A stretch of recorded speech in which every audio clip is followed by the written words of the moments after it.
Dark Knight Days. So it's not Dark Knight Return. This is Dark Knight Days. Okay. By Frank Miller. Now, this is 16 September 1996. So, flashback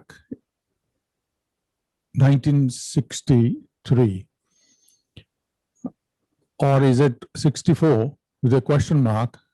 The exact year is uncertain, but the memory is vivid. A department store in Vermont. I am 6 or 7 years old. I come across an 80-page giant comic starring Batman. I open it. I look it over and I fall in, which means I sink in that comic. So this opening statement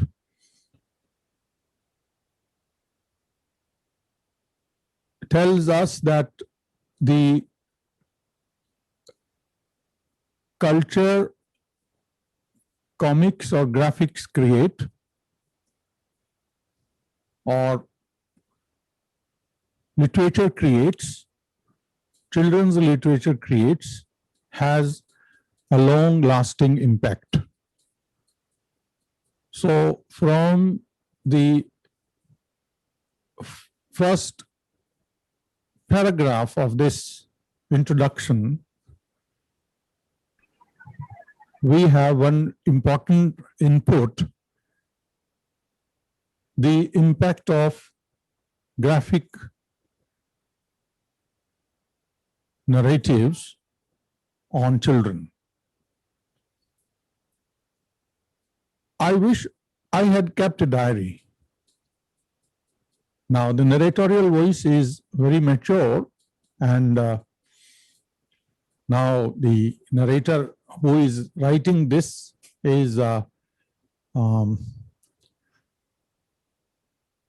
narrating this experience with a distance. I wish I had kept a diary, but who could have known? I mean, in those days when somebody was 6 or 7 year old, how was it possible to keep a diary for the 6 or 7 year old to note down the experiences, impressions, and impacts one receives? But who could have known? Nobody. That's who. Well, maybe Dick Giordano, maybe Dick had some idea where all this might take us. He was editor-in-chief of DC Comics at the time, and he had been pushing this Batman thing for many a month. Whether Dick saw what might come of it or not, he was relentless, and as he was fixated. Fixated means he was obsessively engaged with the work that he was doing. Now, 1984, in any number of restaurants and hotel bars, many times Dick Giordano says, "Show, Batman sales are flat."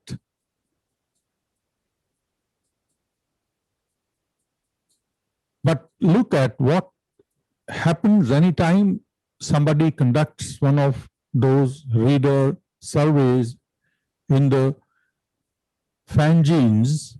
Fanzines are like magazines where They serve the purpose of fan and followers, fan genes. Batman's just about everybody's favorite character.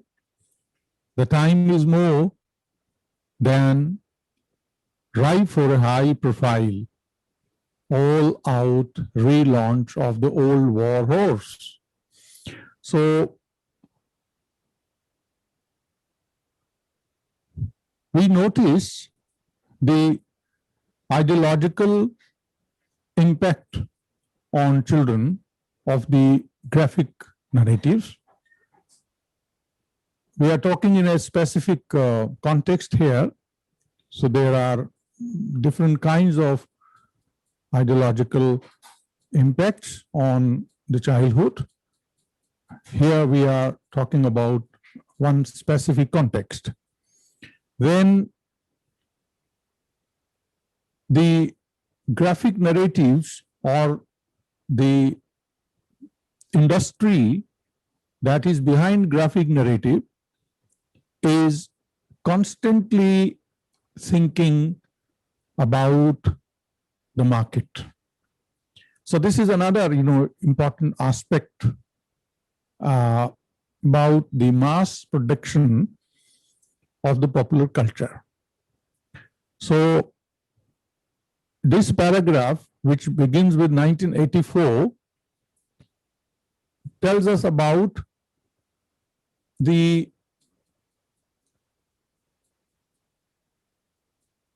sociology of graphic narratives. Sociology means who produces, who consumes, do the sales fall flat, how to create new ideas and keep the market up. So it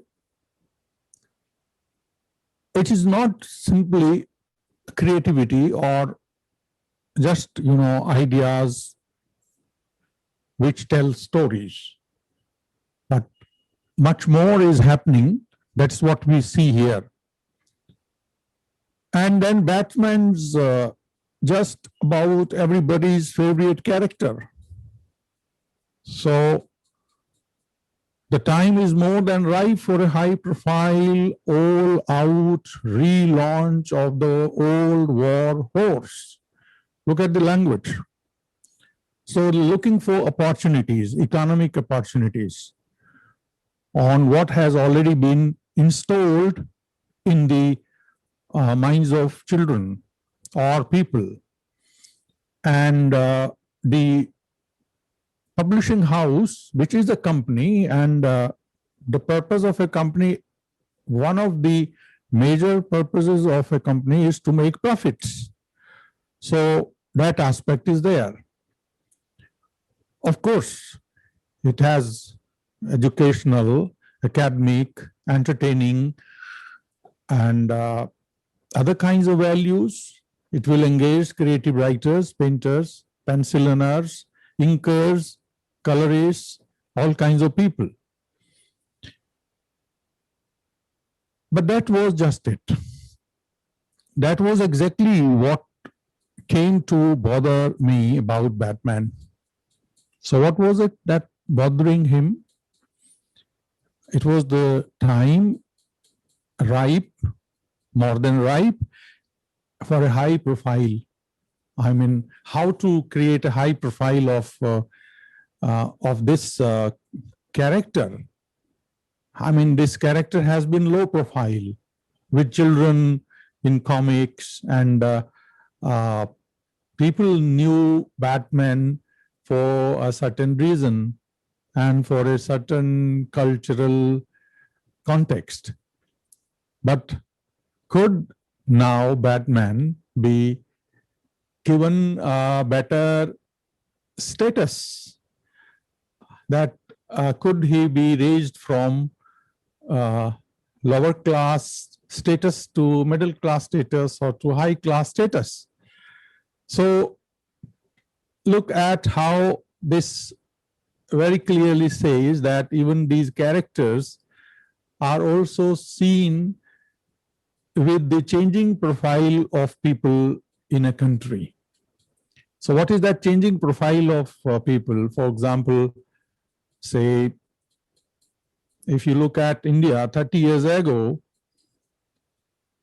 the profile of Indians, and particularly of the middle class, it was not as it is now, particularly during Manmohan Singh's regime, when globalization was taking shape and a lot of Indian people joined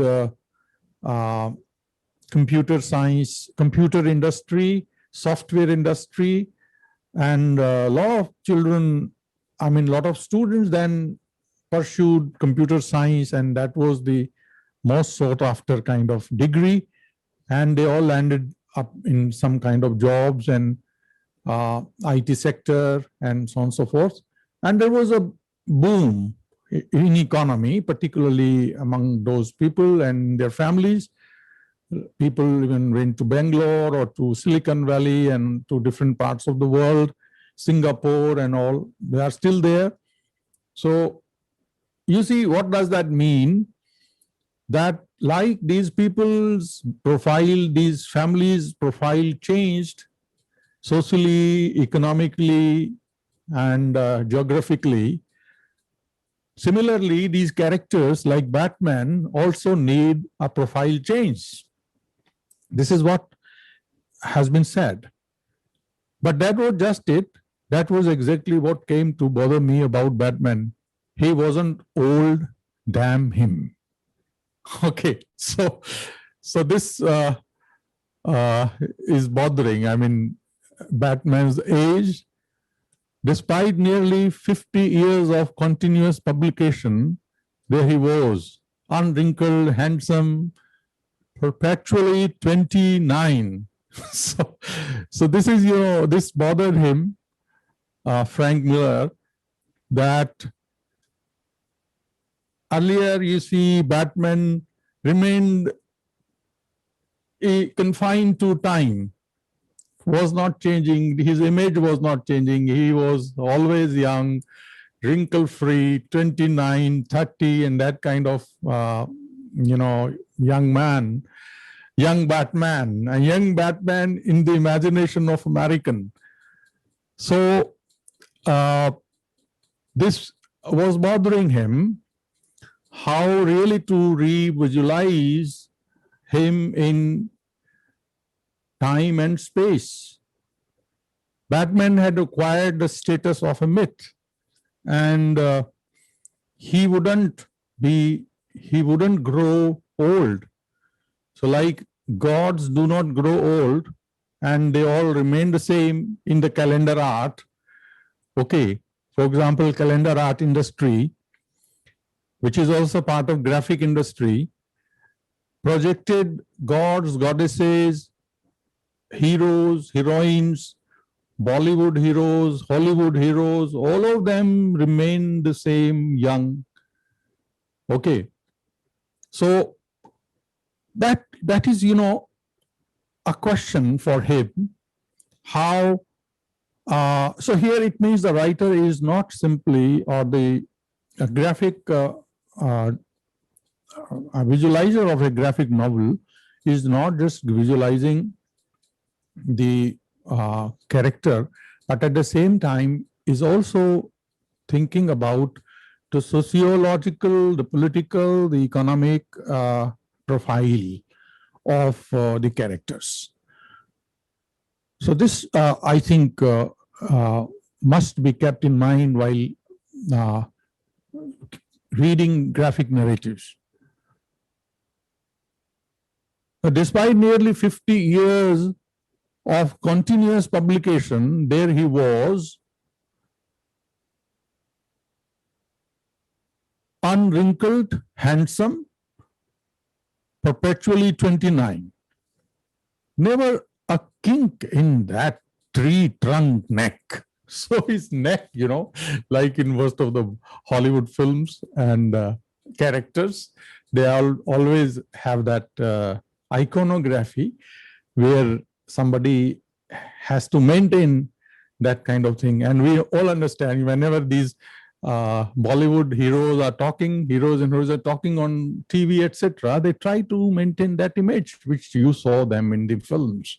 Okay, their skin, their color, their costume, their makeup, their neck, their hands, their body, everything. So that, you don't have another perception. You have grown old, or you are no more the same kind of person. You are fragile now.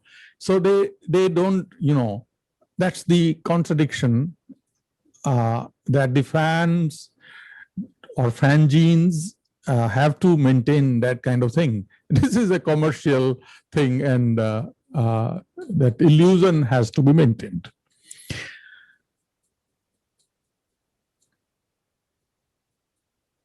Never a moment fretting the possibility that his athletic prowess would ever fade. Perpetually young, younger than Magic Johnson and Michael Jordan. So impervious to time itself. So that was the problem. You see, Batman looked younger than these two greatest, players who became icons of America, Magic Johnson and Michael Jordan. Okay, but Batman stood out to be younger and more, not being affected by time and space at all. He did not show any sign of withering away. So a leaf withers away, a tree falls, the cities get, lost. Everything on this earth is time-bound and is affected by so many forces. But Batman stood all kinds of forces of time and was there. So that is, you see, the challenge before Frank Miller to visualize this this new project. 1985, my apartment in New York City, a sudden realization and not a pleasant one. My 30th birthday is right around the corner. I'm poised to turn 1 year older than Batman. Okay, so Batman remained 30, for example, always, infinitively. In a what we call in Hindi, there is a word Sanatan, okay, something which never dies. And so Batman remained 30. He was there always. So the writer in 85 is going to be 1 year older than Batman. I have come to accept in recent years that Spider-Man is younger than my little brother. Okay, so Spider-Man also stayed younger and could not be affected by time. So what are they saying? What we see here, I mean, if we add notes to what we are reading here, is that these characters in graphic narratives or in films or other, so a lot of them stay as they are, not because they do not grow older, but because the markets and mass circulation and the motive of profit would not allow them to really change their image. Once that happens, then that character would lose the fans. So this is the contradiction also, and it is a de-education also. This de-educates children if a character grows old, faces the time and space problems, falls ill, is treated, and then undergoes all these kinds of normal human things that all of us face, perhaps that would be more fruitful, fertile, and educational to the readers, and they will have a better, realistic idea. But then the question is, will that sell? I mean, or does a human mind essentially require a myth? Or is human mind by default irrational, that it believes in the fantasy more than the reality? Only these are the questions that we can come up. And here, so I have come to accept my 30th birthday, and right around the corner, I poised to turn 1 year older than Batman. And I've come to accept in recent years that Spider-Man is younger than my little brother. But Batman, my favorite childhood hero. Now you see, my favorite childhood hero, that lantern-jawed, ever-wise father figure. Ever-wise father figure. Even Batman replaced the father and turned out to be wiser than father. I'm actually going to be older than Batman. Oh, so I will be older than Batman. Now, this is the question you see Frank Miller is facing. That, I mean, so here you see there is a conflict, and this conflict may help to the publisher also. Publisher for whom Batman sales have fallen flat. It is mentioned in the earlier paragraphs that Batman is no more selling, and because there is a saturation, image saturation. I mean, the image has been consumed for last several decades, and his image has stabilized. People have changed, their profiles have changed, economy has changed, America has changed. Batman has not changed. And that's the problem. That's the problem. And the writer here, because publishers don't really visualize all these things, but the writers, that's why we call them creative people, and they push the boundaries, and they can revisualize, reconfigure, restructure ideas, characters, visuals, and that's how, you know, their job becomes very, very important in the world. Those who write, those who paint, those who sing, or those who dance, or those who act, their role, their creativity, their power of shifting the boundaries and transforming a character in new times. That's where you see, and it has been there. I mean, if you look at even Homer or anyone, any writer. So one can understand here the conflict comes in his mind, in Frank Miller's mind. Just a minute. Okay, this.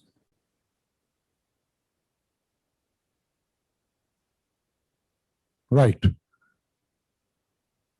Now I have to, I have come to accept in recent years, this I have read, and this was intolerable.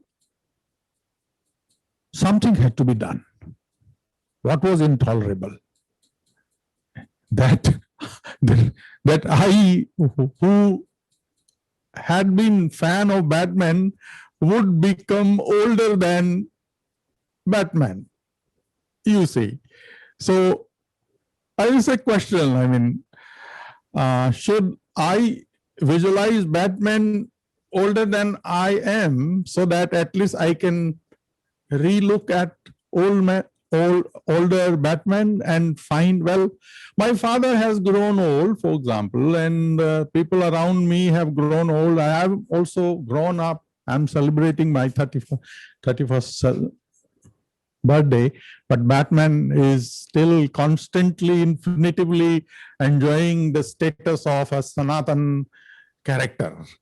Okay, and is unaffected by wind, by temperature, but by times, by ravages that shake human body and or a character, you see.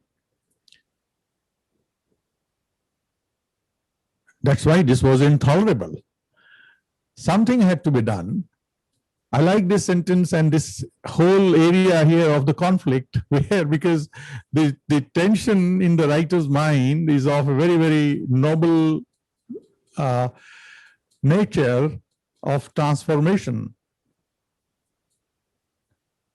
Later that same year, on board an airplane headed for Texas, Dick Giordano and I sip white wine and talk enthusiastically, if clumsily.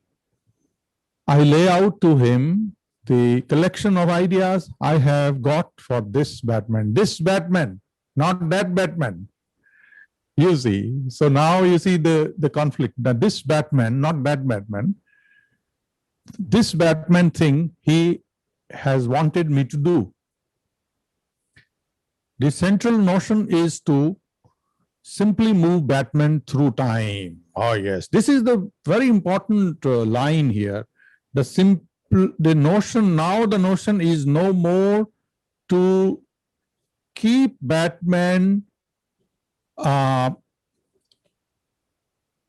same in time as it happens in children's graphic novels or fiction, and even when we are childish, even if we are adult. So what is a child's mind or a childish mind? The mind that cannot see time and space and the impact of time and space. So children, for example, therefore have more self-centric ideas, and when they grow up, their IQ grows up and their emotional intelligence also grows up. What is it? They start taking into consideration the time and space as two very, very important factors. And then they start thinking about behavior, about anything they do in terms of time and space, which doesn't mean that it is a moral or ethical kind of thing, but it is a real thing. It is a real thing. And that's what Batman in the earlier episodes was not doing. And that's what you see a lot of comics, graphic novels, etc. in the culture, popular culture, where children are the primary focus as customers. These narratives do not allow their characters to grow in time and space. They keep them the same. And that's what entertains. And the same can happen, for example, in film industry. In Bollywood film industry, hardly characters grow in time and space. They are so much childish in their adult age, say 40-year, 50-year, or between 25 and 35, they are shown as between, this age group, but their characters are kept as if they are not affected by time and space. And that is why our Indian films are monolithic, and they are, you see, most of the times creating so much mythical value because myths do not grow. Myths do not grow. Science grows. And that's why science grows old also. And Einstein can say, well, Newtonian idea of physics is no more applicable to this area at all. So this is, you see, science is growing emotionally. It is accepting the critical view, and to accept criticalness is an emotional growth. It is not. And if you don't want, I mean, now whenever you meet people who can't accept criticalness, I tell you, you will find them believing more in the myths and characters that do not grow, and which is more, a mythological kind of approach. So what we see here is the shift from mythical Batman to Batman who will be now in a space where things would not stand at their own, but interrelationships, whether of the city, the power, the government, the law and order, and other citizens, all those things will matter. And that is why this Batman has been called a classic and a legend reinvented. So what is that? What goes on into reinventing that legend is here the approach of a mature writer who is thinking in terms of changing profiles of American children, world audience, and where instead of supplying a Batman who remains infinitively the same, supply a Batman who is in time and space, is in history, not in mythology. So that's very, very important point here that we notice. So Batman through time. The central notion is to supply, am I right? Simply move, sorry. The central notion is to simply move Batman through time. So moving through time. And chronicle his last case. Chronicle his last case. Move him through time. Move him through time. No god moves through time. If you can see in mythology, no god, and that is why they are God. This is the difference between God and man. You see, gods do not fall in the category of man, and man is not allowed to fall in the category of God. The reason is God assumes that they are forever and eternal. And we can see a lot of people in our everyday life, our religious systems, our institutions, and even our greetings and wishes, in which we can find that God-like language. So this is, something very, very interesting, because that is mythic, mythological. So wherever time and space doesn't matter to the living organism, it becomes mythological. And it is unreal, of course, and it is so much ideological. It can wash people's brains. Of course, it entertains them. There are people who think they are gods or goddesses, so this helps them. There are people who think that they are born as gods and goddesses, or their ancestors were gods and goddesses. It helps them. There are rulers who think that they fall in the category of this kind of mythic characters, so it helps them. But majority of people pass through time and space. It doesn't help them. They need schools, they need hospitals, they need food, they need employment, they need all these things. And they have to critique economies, they have to be critical about what is happening at the government level or at the institutional level or at the policy level, etc. It doesn't help them to be mythical. So this is the, you see, ideological conflict that comes out from these 3 pages. And that's where our understanding of Batman changes with that of the earlier Batman with this Batman.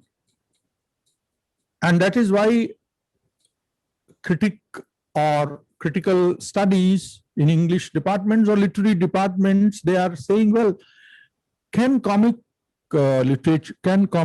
or graphic literature be considered a valuable source for literary studies?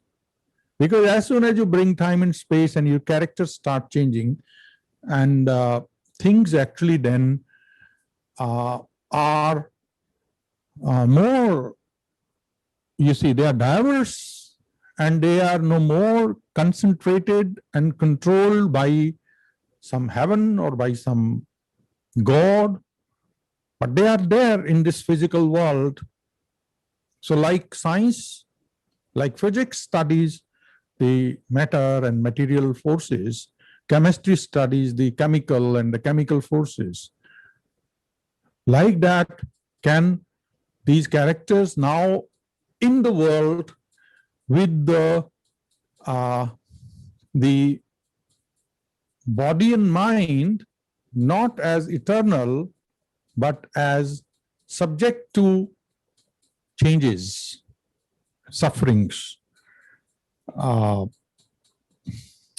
inventing new things, frustrating, undergoing depression, and then coming out of it and being fully alive in this universe where searching a purpose is something.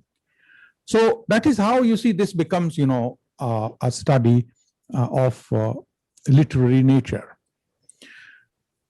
Now I go ahead. So this airplane headed for Texas, Dick Giordano and I sip white wine and talk enthusiastically in Clemency. I lay out to him the collection of ideas I've got for this Batman thing. This Batman thing. So one can understand that this is a cultural product supported by mass production.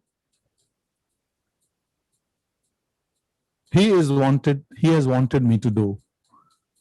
The central notion is to simply move Batman through time and chronicle his last case, move him through time, and just by happenstance, by coincidence, make him once again much older than I am. Okay, make him much older than I am.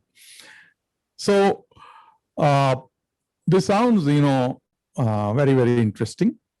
And I fire a barrage of scenes. So now, in terms of a graphic novel, like a short, a scene, a sequence, these are the terms which we deal with the structure of a film. So when we are making films, so we, at the level of when it is in the production process, not the post-production, but the production area, where you are shooting. So all cinematographers, directors, actors, they put all these things on the storyboard, and the storyboard there comprises of shots and scenes and sequences and that way.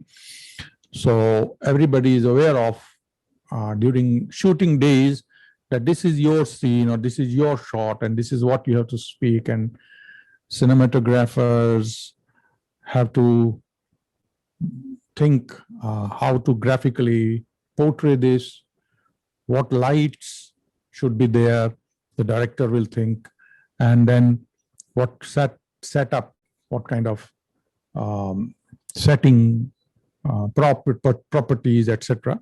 So you see, the same way graphic novel or graphic narrative makers have to think. So one can realize, you see, like when we are reading this, and he urges me on, it's a raw, rambling narrative.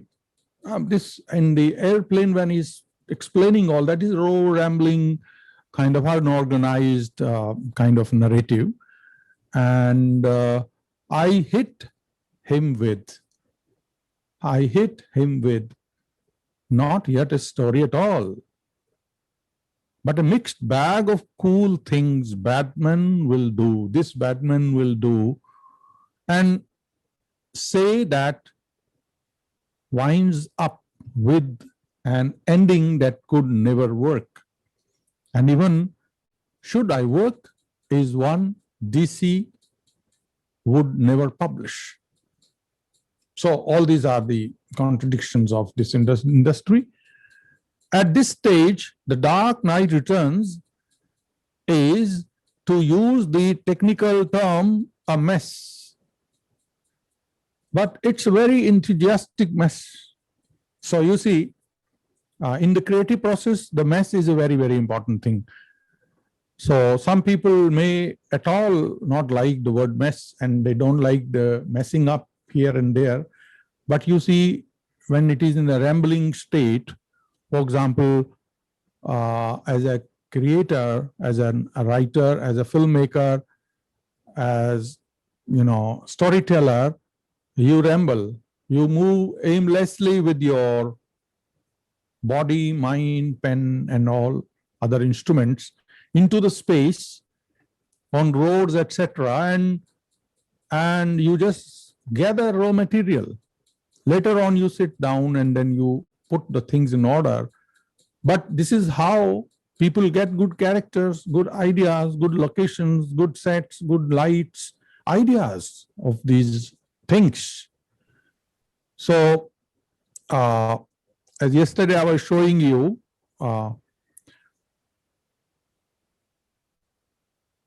okay, so I fire a barrage of scenes at Dick. He urges me on. It's a raw, rambling narrative. I hit him with not yet a story at all, a mixed bag of cool things Batman will do and say that winds up with an ending that could never work, and even should I work is one DC would never publish. At this stage, The Dark Knight Returns is, to use the technical term, a mess, but it's a very enthusiastic mess. A very beautiful mess.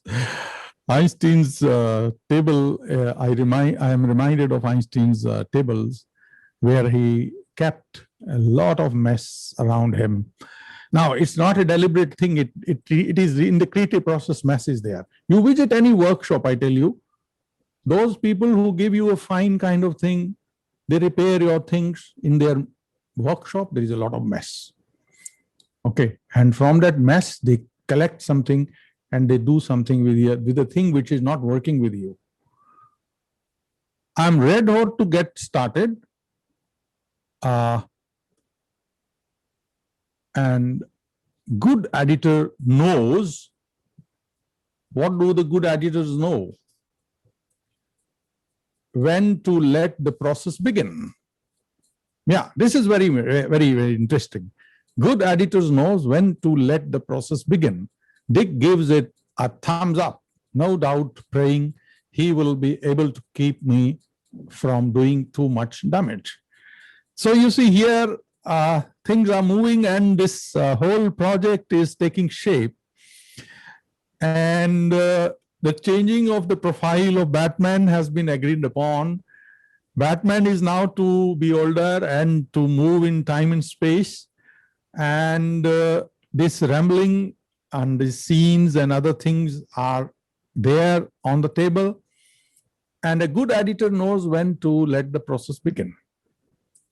So putting the term team together, now the time of the team, to put the team together was the easiest part, your basic no-brainer, a piece of cake when it came to working with other artists. I had already been lucky as a fool twice over. So he has worked on 2 other projects of graphic of this kind of work, and putting the team together was the easiest part, and your basic no-brainer where you would not use any thinking about it. A piece of cake. When it came to working with other artists, I had already been lucky as a fool, which means that he was lucky but was a fool, which means the bringing the 2 words together is some kind of literary device you better understand. My longtime partner, Klaus Jensen, had brought a crackling energy and nerve to my pencil art on Marvel Comics Daredevil. By the time we had finished our Daredevil run, Klaus had taken on the lion's share of drawing. So that is what that he's found himself a fool, but lucky because he was in the work.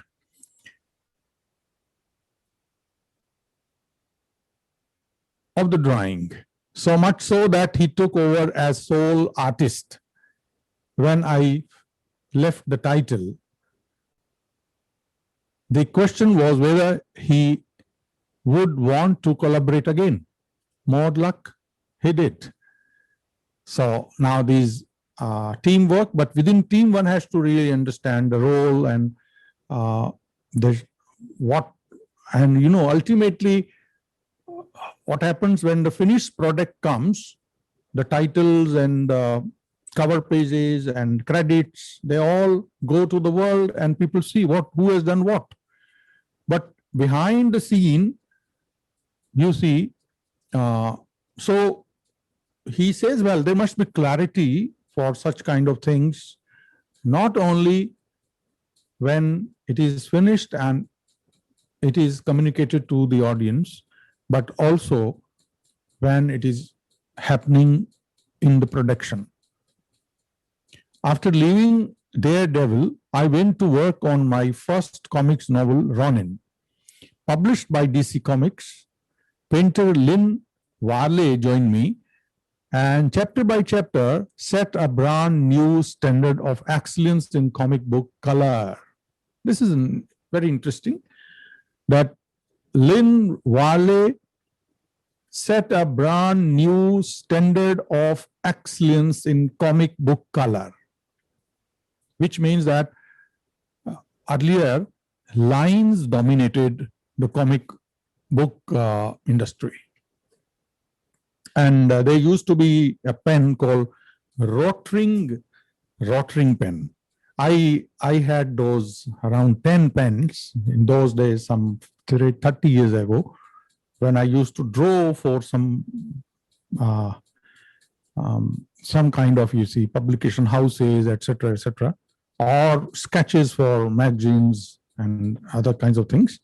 So there was a Rotring ink. It's still there as a good thing because that really did not consume much of the publisher's money, as it was black and white and line was there, and it was easy to develop a negative of it for the printing press.